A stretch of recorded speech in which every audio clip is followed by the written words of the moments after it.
김제 구대역 발생으로 당국의 예방 태세가 다시 도마에 오르고 있습니다.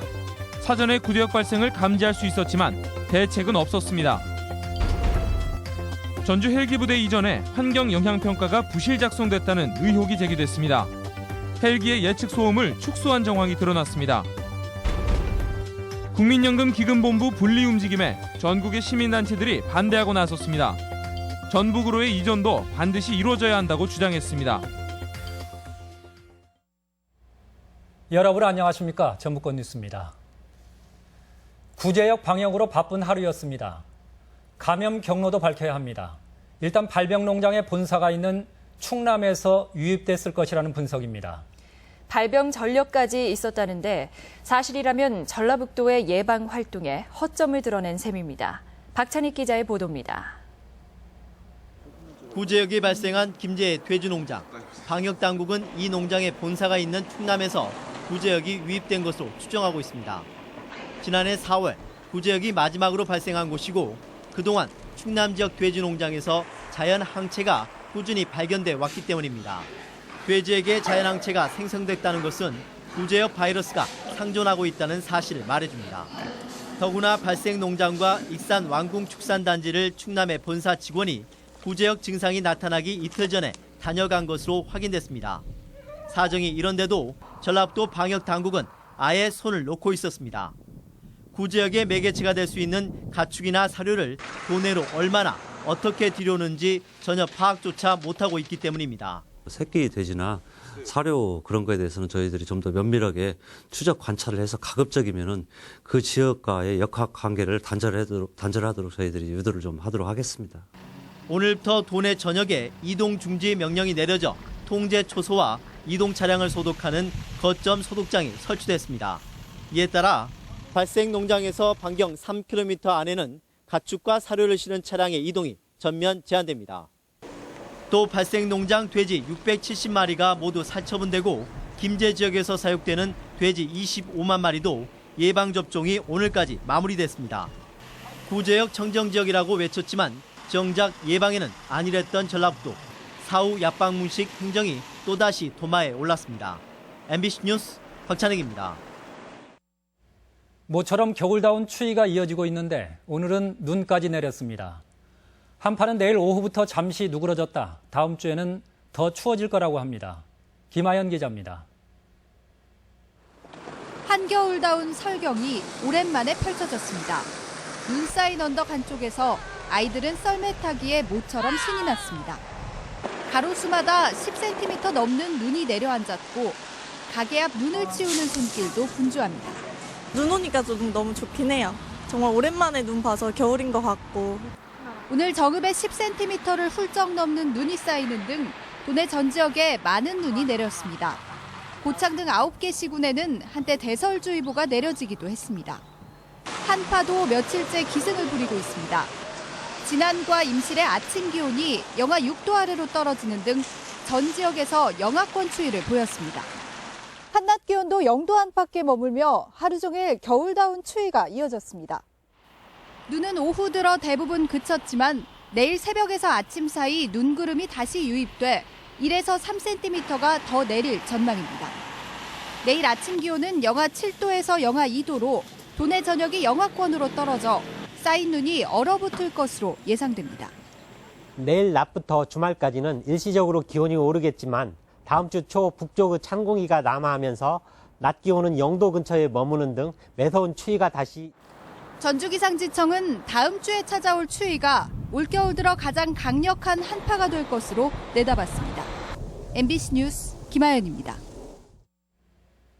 농어촌공사 전북본부에 따르면 현재 도내 농업용 젖수지의 젖수율은 51.4%로 한 달 전 43.1%와 비교해 8%가량 올라 내년 영농에 큰 지장은 없을 것으로 전망됩니다. 특히 호남 평야의 젖줄인 섬진 젖수지가 28%에서 39%로 수위가 크게 개선됐으며 다만 대하 젖수지는 여전히 16% 수준에 머물고 있어 대책 마련을 추진하고 있다고 밝혔습니다. 4월 총선과 함께 치러지는 익산시장 재선거에 벌써부터 잡음이 일고 있습니다. 공천에 실패한 현역 국회의원들이 다시 후보 선정에 개입하려는 것부터가 문제라는 지적입니다. 이창희 기자가 보도합니다. 익산 갑 지역구의 이춘석 의원은 총선과 함께 치러질 익산시장 재선거에서 인재 영입의 필요성을 강조했습니다. 기존에 있는 후보들이 충분한 경쟁력을 갖추지 못한다고 하면 새로운 후보들도 인재 영입도 필요하다. 이 의원이 언급한 인재는 국회 사무처의 김수흥 전문위원을 두고 한 말로 사전 작업이 이루어져 왔고 입지자 간 이해가 맞물리면서 파문이 일고 있습니다. 당장 다른 사람을 지지하고 있는 익산을의 전정희 의원과는 험악한 말다툼으로 번진 것으로 알려졌습니다. 재출마를 고려해온 이한수 전 시장은 자신을 경쟁력 없는 후보라고 겨냥한 게 아니냐며 발끈했습니다. 판단할 수 없도록 돼 있잖아요. 당은 당규에도 이렇게 판단해서 언론에까지 나오게 하고 이건 조금 뭔가 이해가 안 가는 부분이 많이 있네요. 다른 입지자들도 현역 국회의원들의 개입 자체가 월권이라며 불쾌한 반응입니다. 재작년 시장 선거에서 무소속 박경철 후보에게 패배한 이한수 전 시장. 이전 시장을 공천했던 이춘석 전정희 의원은 당연히 패배의 책임을 함께 져야 합니다. 여기에 선거 관리에 손을 놓고 있는 더민주당 전북도당 역시 한심하기는 마찬가지입니다. 익산서 양산되어 모든 잡음의 근원이 밀실 정치에 있고 실패한 공천이 불명예 퇴진을 부르는 악순환이 반복되고 있지만 익산의 정치는 여전히 바뀔 생각이 없어 보입니다. MBC 뉴스 이창익입니다. 전주지검 군산지청은 하수 슬러지 자원화 시설 공사를 중단시킨 박경철 전 익산시장에 대해 국비 보조를 받은 당초 사업 계획에 어긋난다며 국고보조 사업에 관한 법률 위반으로 벌금 200만 원의 약식 기소했습니다. 익산시는 국비 등 198억 원의 예산으로 하수 슬러지 시설 공사를 시행하다 지난 2014년 민원을 이유로 공정률 17% 상태에서 돌연 중단했습니다. 현행 공직선거법에 따르면 공무원이나 정부 투자기관, 언론인 등은 선거 90일 전인 내일까지 사직해야 하며 15일부터는 출판 기념회나 의원들의 의정활동 보고가 금지됩니다. 도내에서는 김광수 도의회 의장과 김현근 행자위원장이 출마를 위해 사퇴했지만 공직자의 추가 사퇴 가능성은 높지 않습니다. 군용 헬기가 생활소음보다 더 조용하다는 평가 결과가 있습니다. 전주의 헬기 부대 이전 사업의 환경 영향 평가인데요. 부실 작성 의혹이 나오고 있습니다. 고차원 기자가 보도합니다. 항공대대 이전 예정지인 전주 도도동 일대에 대해 지난해 실시된 전략 환경 영향 평가. 현재 소음과 헬기 운행 시를 가정한 소음을 비교했는데 오히려 헬기가 운행할 때 더 조용하다는 조사치를 내놨습니다. 이후 진행된 소규모 환경 영향 평가에서도 비슷한 조사치가 나왔습니다. 현재 소음 측정과 헬기 운행 시 예측 소음 측정 지역을 다르게 해서 정확한 비교를 어렵게 했습니다. 현재 생활 소음보다 헬기 운영 시 예측 소음보다 더 낮게 나타나는 웃지 못할 일이 발생하고 있다. 헬기 운행 횟수도 축소됐습니다. 전략 환경 영향 평가와 소규모 환경 영향 평가에서 헬기 운행 횟수는 최대 10배까지 차이가 납니다. 이뿐만이 아닙니다. 이번 조사에서 적용된 소음 기준치가 어디에 근거를 두고 있는지도 명확하지 않습니다. 상향된 기준치를 근거로 헬기 운영 시 소음 환경 기준을 만족한다는 결론은 환경 영향과 피해를 축소하기 위한 의도라고 볼 수밖에 없다. 소규모 환경 영향 평가를 협의 중인 새만금 지방환경청도 평가를 보완해야 한다는 입장입니다. 헬기 운행 시에 소음 영향 예측 부분에서 좀 더 강하게 검토할 필요성이 있어서 보완 조치할 계획이 있습니다. 시민단체와 지역 주민들은 환경 영향 평가 재실시와 환경 갈등 조정 협의회 구성을 요구하고 있어 사태 추이가 주목됩니다. MBC 뉴스 고차원입니다. 국민연금 기금운용본부 공사와 방침이 전국적인 반발을 부르고 있습니다. 기금의 안정성에 대한 우려 때문인데 본부의 전북 이전도 결국은 무산될 거라는 분석입니다. 유룡 기자의 보도입니다. 전국의 300여 시민단체로 조직된 공적연금 강화 국민행동이 국민연금공단을 찾아 정부의 낙하산 인사에 강력 항의했습니다. 문영표 이사장은 그간 국민연금의 공공성을 부정하고 연금공단에서 기금을 떼어내는 것을 추진해온 인사라며 국민의 노후를 책임질 공적기금의 수장으로는 비적격이라는 주장입니다. 관리공단 이사장이 아니라 금융재벌의 품으로 달려가서 그들을 위해 일하는 연금 전문가로서 일해야 마땅할 것입니다.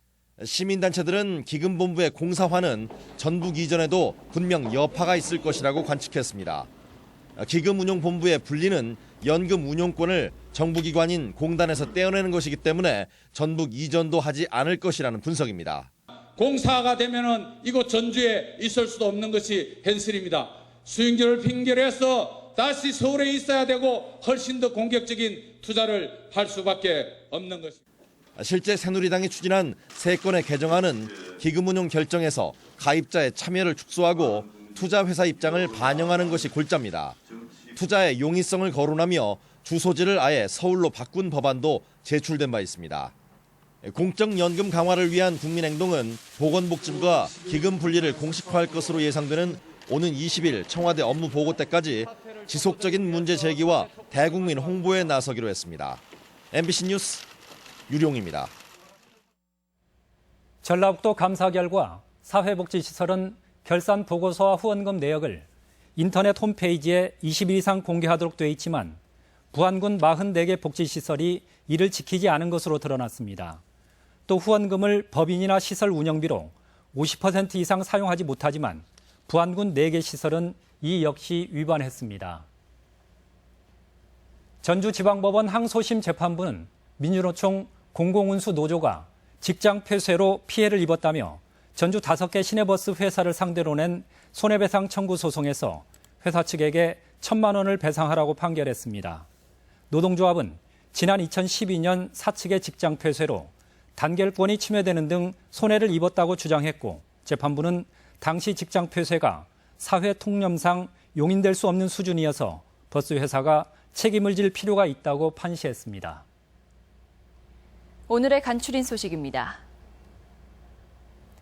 전라북도가 오는 15일부터 2달간 주민등록 사항과 실제 거주 사실이 일치하는지 확인합니다. 확인을 통해 사실과 다를 경우 변경하도록 하고 거짓 신고자는 고발 조치할 방침입니다.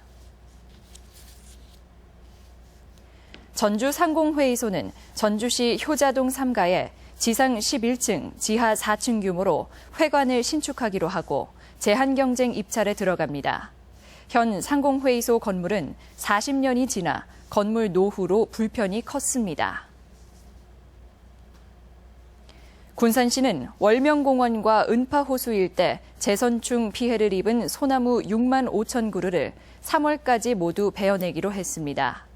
베어낸 자리에는 편백나무 등을 심어 경관을 개선하기로 했습니다. 익산 지역 쌀 브랜드인 탐마루가 서울 소재 학교의 식재료로 공급됩니다. 탐마루를 생산하는 명천 영론조합법인은 서울 700여 개 학교에 2018년까지 친환경 쌀을 납품하게 됩니다. 전라북도는 양식 산업의 경쟁력 강화를 위해 배합 사료 구매 자금을 최대 2억 원, 연 1% 저리로 대출합니다. 신청 기한은 다음 달 말까지로 지난해에는 103억 원이 지원됐습니다. 오늘 아침 8시쯤 부안군 부안면 서해안고속도로 하행선 줄포 RC 부근에서 차량 6대가 잇따라 추돌했습니다. 이 사고로 54살 전모 씨 등 3명이 다쳤으며 일대에 교통 혼잡이 빚어졌습니다. 지금까지 전북권 뉴스였습니다.